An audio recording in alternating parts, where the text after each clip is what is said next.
उनका कहना था इसमें पूरे में एक हर देश की एक संस्कृति है, एक इतिहास है। अफगानों से अफगानिस्तान है, कजाकों से कजाकिस्तान है, उज्बेकों से उज्बेकिस्तान है, बलूचों से बलूचिस्तान है। But if there is a fake country in this area which is having no identity and no history, that is Pakistan. और आपके लिए आश्चर्य होगा, फिर उस बलूच लीडर ने कहा कि हां, हम एक बार फिर कहते हैं हम बलूच हैं, हम पाकिस्तानी नहीं हैं, हम हिंगलाज माता की संतान है और मुझे यह कहने में कोई गुरेज नहीं है कि भारत माता की जय।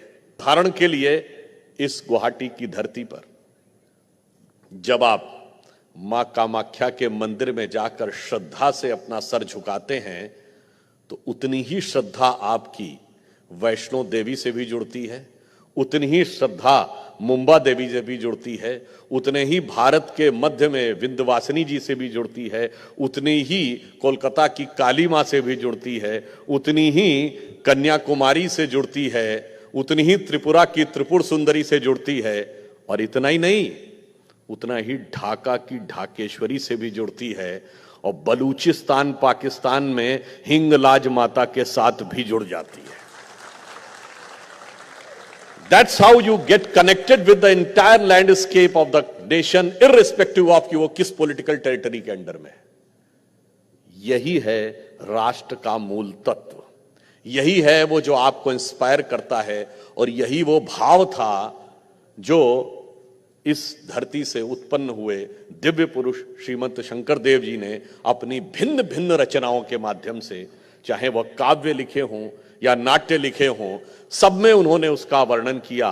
यदि उन्होंने राम विजय का उल्लेख किया, कुरुक्षेत्र का उल्लेख किया, नाट्य के रूप में राम विजय का उल्लेख किया, तो उन्होंने काव्य के रूप में कुरुक्षेत्र विजय का उल्लेख किया, भगवान कृष्ण के बारे में भी बात कही, और फिर उन्होंने एक प्रकार से निराकार भक्ति की भी बात कही। तो एक भिन्न भिन्न आयाम इस देश को कैसे जोड़ते हैं। और ये मैं एक एग्जाम्पल भी आपको बताना चाहता हूं, ये मैं एक बार पहले भी बता चुका हूं।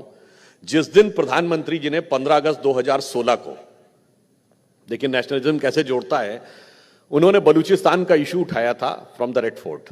उस दिन शाम को मैं एक टीवी चैनल पर डिबेट में था, और वॉशिंगटन डीसी से एक बलूच नेता अहमद मुस्सी खान वॉज सिटिंग, और पाकिस्तान की तरफ से जनरल शफकत शहीद थे।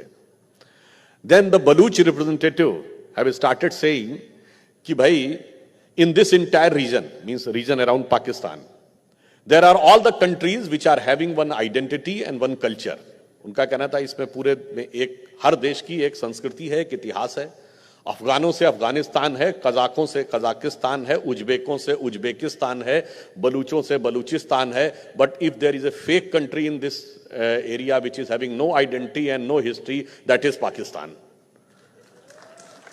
अब ये सुनने के बाद जो पाकिस्तान का रिप्रेजेंटेटिव था जनरल शफकत सईद, वो कहता है कि what you are saying, are you not Pakistani? Then Ahmed Mussi Khan, who was from Balochistan, he said yes, I say I am Baloch, I am not Pakistani. तो वो पूछता है, अगर तू पाकिस्तानी नहीं है तो तेरी आइडेंटिटी क्या है? मतलब he ask, if you are not Pakistani then what is your identity? You know what the Baloch leader said?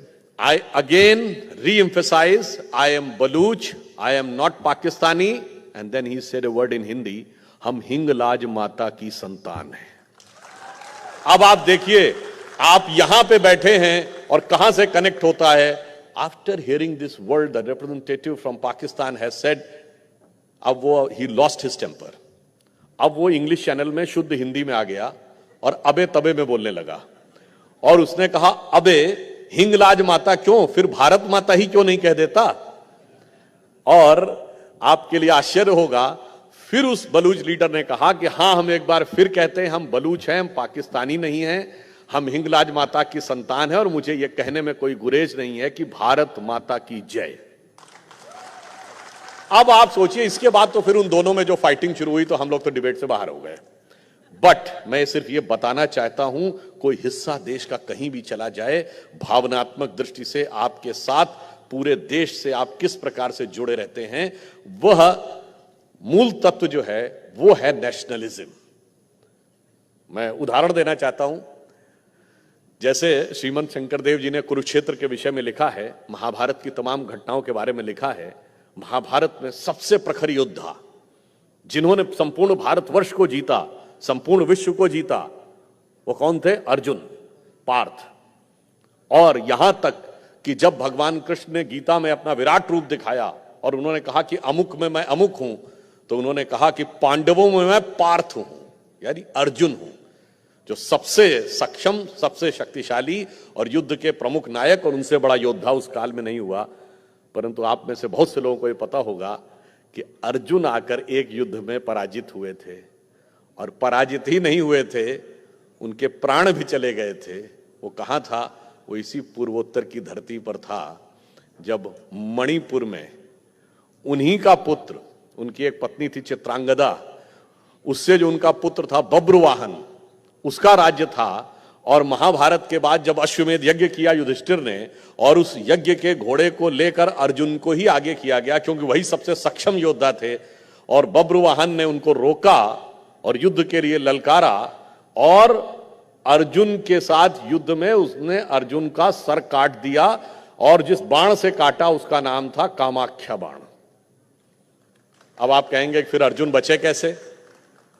इसमें भी एक रोचक कहानी, और अब देखिए कैसे देश के साथ कनेक्ट होता है। जब पितामह भीष्म की मृत्यु हुई तो शिखंडी की आड़ लेकर अर्जुन ने तीर चलाया था, तो जो पितामह भीष्म के भाई थे वसु, उन्होंने श्राप दिया कि अर्जुन की को स्वर्ग नहीं प्राप्त होगा, चूंकि भीष्म के साथ पूर्णतः धर्म का पालन नहीं हुआ युद्ध में, इसलिए इनको सद्गति नहीं प्राप्त होगी। तो अर्जुन की एक और पत्नी थी उलूपी, जो नाग राजाओं की कन्या थी, उसे पता चल गया, तो वो भीष्म की मां यानी मां गंगा के पास गई, और उसने कहा कि अर्जुन के लिए किसी भी प्रकार से निवारण होना चाहिए। तो तपस्या करने के बाद उसको गंगा जी ने बताया कि एक ही तरीका है, यदि पुत्र के हाथों उनकी मृत्यु होगी तो वो इस श्राप से मुक्त हो जाएंगे। तो इसी धरती पे आके पुत्र के हाथ उनकी मृत्यु हुई। फिर वही नाग राजाओं की कन्या उलूपी ने अपने पास एक चमत्कारिक मणि थी, जो उनके हृदय पे रखकर उसको पुनः जीवित कर दिया। आप कल्पना करिए, कहां पे कुरुक्षेत्र है, कहां कृष्ण की नगरी द्वारका है, और कहां पर मणिपुर है। पूरा देश किस प्रकार से जुड़ा रहता है? वही जो अभी नंद कुमार जी ने कहा, लोक बियॉन्ड फोक, जिसको आप फोक स्टोरीज कहते हैं। हमारे यहां फोक जानते क्यों है?